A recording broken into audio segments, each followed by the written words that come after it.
हम अपनी जान के दुश्मन को अपनी जान कहते हैं, मोहब्बत की सी मिट्टी को हिंदुस्तान कहते हैं। जो दुनिया में सुनाई दे उसे कहते हैं खामोशी, जो आंखों में दिखाई दे उसे तूफान कहते हैं। जो ये दीवार का सुराख है साहब, जो ये दीवार का सुराख है, चाइना अमेरिका पाकिस्तान साजिशों का हिस्सा है, मगर हम इसे हमारे घर का रोशनदान करते हैं, हमारे घर का रोशनदान करते हैं।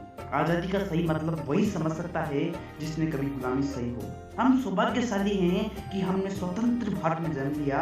यूं तो आज़ादी की लौ सन 1857 में ही जल चुकी थी, जो मसाल बनकर 1947 में हमारे देश को आज़ाद कराया। प्राचीन, मध्यकालीन और वर्तमान उदाहरण से स्पष्ट करना चाहूंगा कि जब हम फिरंगियों के फेरे में फंस गए थे तो रंग दे बसंती की एक आवाज में टोला के टोले उमड़ आते थे और उनके वंदे मातरम के नारों से खून में आने वाला 5 डिग्री का तूफान अंग्रेजी शासकों की जड़ों में तूफान ला दे जाता। लोग मर जाते थे, मिट जाते थे, फांसी चढ़ जाते थे, तो भी अपनी देशभक्ति साबित कर रहे होते थे, क्योंकि यह उस दौर की देशभक्ति की कसौटी थी। इसके बाद 62, 65 और 71 के युद्धों में जब अपनी सुहाग देने वाली, गंवा देने वाली औरत, जब घर के हालात ये हो जाया करते थे कि प्यार भी भरपूर गया, मांग का सिंदूर गया, नन्हे नौनिहालों की लंगोटियां चली गई, छोटी छोटी बेटियों की चोटियां चली गई, बाप की कमाई गई, भाई की पढ़ाई गई, ऐसा एक विस्फोट हुआ, पता ही नहीं चला पूरे जिस्म की कई बोटियां ही चली गई। अरे आपके लिए तो एक आदमी मरा है साहब, किंतु मेरे घर की तो रोटी ही चली गई, मेरे घर की तो रोटी ही चली गई। ये वाले हालात पैदा हो जाने के बावजूद भी एक माँ अपने बेटे को सरहद पर दुश्मनों की धज्जियां उड़ाने को भेज दिया करती थी और पत्र लिखकर ये भेजा करती थी कि अम्मा ने खत लिखा बड़े ही चाव से, अम्मा ने खत लिखा बड़े ही चाव से, पुत्र मेरे न घबरा जाना, 1 इंच भी पीछे न हट जाना, चाहे इंच इंच कट जाना, चाहे इंच इंच कट जाना। इस तरह पूरा परिवार देशभक्ति साबित कर रहा होता था। तब देश बलिदान मांगता था, जब देश मर जाने को, मिट जाने को, कट जाने को, फांसी चढ़ जाने को कहता था, किंतु आज देश लड़ जाने को, मिट जाने को, कट जाने को या फांसी चढ़ जाने को नहीं करता, बल्कि मेरे विचारों से यदि कोई व्यक्ति अपना काम पूरी ईमानदारी, पूरी देशभक्ति से करे, वह सच्चा देशभक्त है। मैं नहीं मानता कि व्हाट्सएप और फेसबुक की डीपी को 3 रंग में रंगना ही सच्ची देशभक्ति है। और यदि आप कहेंगे कि हाथ में तिरंगा लेना देशभक्ति है, तो मैं पूछना चाहूंगा कि फुटपाथ में रहने वाला वो बच्चा जो ट्रैफिक की छांव में नंगे पांव में तिरंगा बेच रहा होता है, क्या उसे आप उसकी देशभक्ति कहेंगे?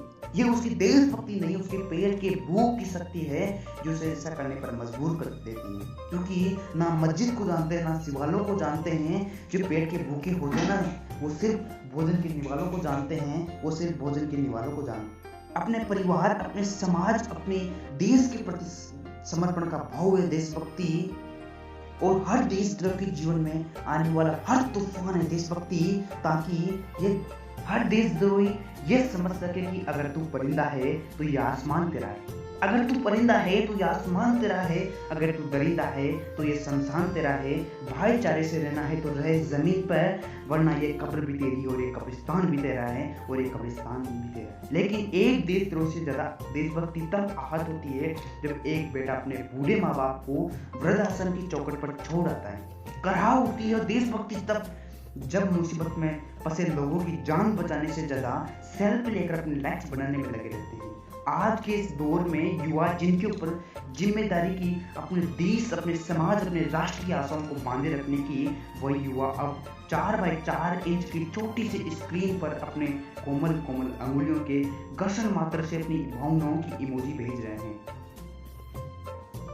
हम ना एक ऐसे समाज में जीते हैं जहाँ पत्थर की मूर्त को लगते हैं 56 भोग, पत्थर की मूर्त को लगते हैं 56 भोग और भूखे नंगे तड़पते सो जाते हैं लोग। मजदूर को मजदूर समझिए, मजबूर नहीं।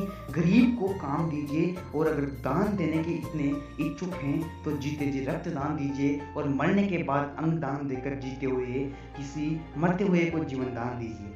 यही सच्ची देशभक्ति और सच्ची राष्ट्रभक्ति है कि ना सरकार मेरी है ना रब मेरा है, ना सरकार मेरी है ना रब मेरा है, और ना ही ये बड़ा सा नाम मेरा है। बस इतनी सी बात का गुरूर है मुझे कि मैं भारत का हूँ और ये भारत देश मेरा है और ये भारत देश मेरा है। परंतु एक वैचारिक बीमारी हमें नजर आती है। कहा जाता है कि हम विश्व के सबसे बड़े लोकतंत्र देश हैं, जहाँ हिंदू पैदा होते हैं, मुस्लिम पैदा होते हैं, किंतु दुर्भाग्य से अब इंसान पैदा नहीं होते। और मेरे विचारों से ना हिंदू की जरूरत है ना मुसलमान की जरूरत है एक सच्चे राष्ट्रभक्ति के लिए और एक राष्ट्र निर्माण के लिए एक सच्चे इंसान की जरूरत है, सच्चे इंसान की जरूरत है। जरा सोच कर देखिए, ये पेड़ पौधे भी परेशान हो जाए जब ये परिंदे भी हिंदू और मुसलमान हो जाए। और मेरे विचारों में जब तक इस देश का युवा आदमी सफलता के लिए मंदिरों में जा जाकर नारे फोड़ कर भगवान को रिश्वत देता रहेगा, हमारे समाज का शिक्षित वर्ग ही बिल्ली के रास्ते काटने पर खड़ा रहना, अपने धर्म अपनी जाति को ऊंचा मानकर दूसरों की धर्म जाति की अवहेलना करता रहेगा जब तक हमारे देश का राष्ट्र निर्माण संभव नहीं। हमारी संस्कृति, हमारी सभ्यता को दुनिया ने शीश नवाया है, तो क्यों हमने आस्था के नाम से अंधविश्वास फैलाया है।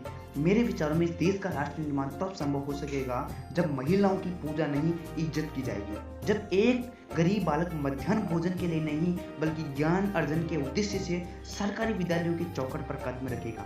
बड़ी बड़ी बातें नहीं, छोटी छोटी कोशिशें करनी होगी, क्योंकि ठोकर हमें पहाड़ से नहीं बल्कि पत्थरों से लगा करती हैं। I being an Indian, I being a student, I being a simple son of this motherland, feel proud to be an Indian। और मैं सैल्यूट करना चाहूँगा सरहद पर खड़े हर उस जवान को जो हमारे रक्षा के लिए दिन रात सरहद पर खड़े हैं, उस देश की पुलिस और प्रशासन को, इस देश के किसान को और हर उस व्यक्ति को जो अपने काम पूरी ईमानदारी के साथ, पूरी लगन के साथ कर रहे हैं, जिनके बिना राष्ट्र निर्माण की कल्पना करना भी असंभव सा लगता है। और अंत में बस यही कहना चाहता हूँ कि मेरा हिंदुस्तान महान था, महान है, महान रहेगा और होगा हौसला सबको दिलों में बुलंद, तो एक दिन पाकिस्तान भी जय हिंद कहेगा, पाकिस्तान भी जय हिंद कहेगा। पाकिस्तान ही क्यों, सारा जहान जय हिंद कहेगा, क्योंकि सारा जहान से अच्छा हिंदुस्तान हमारा, हम बुलबुलें हैं इसकी और ये गुलिस्तान हमारा। जय हिंद, जय भारत माता की।